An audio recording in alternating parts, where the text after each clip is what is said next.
Comparison is the thief of joy, and we already know this. Right? Stop comparing yourself to other people. Stop getting stuck on their step 30 when you're on step one. Stop worrying about their step 100 when you're on step one.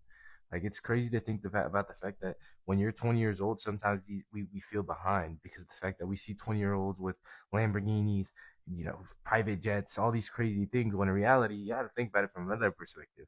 Think about it if you were 30 years old, right? You look back on that 20-year-old, and instead of feeling like, oh man, I wish I could be him. I'm so far behind.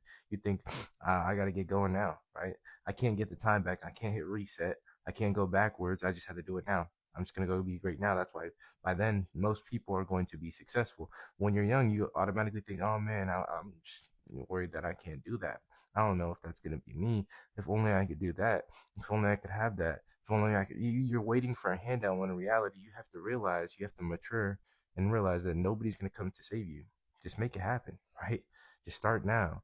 Start your step one and stop comparing yourself to their step 30. You don't have to do it tomorrow. You don't have to do it next week. You could do it next year. You could do it in 30 years. You could do it in 20 years. It's okay, right? Even if you do fail doing this thing, even if you do fail in entrepreneurship, don't forget that the worst case scenario is you go back to work until you're 45. Go back to work until you're 65, right? And if that's something that you really don't want, you better work harder so you don't get closer to that age, right? You don't get to that point. But at the end of the day, the biggest point that I have here is stop comparing yourself, bro.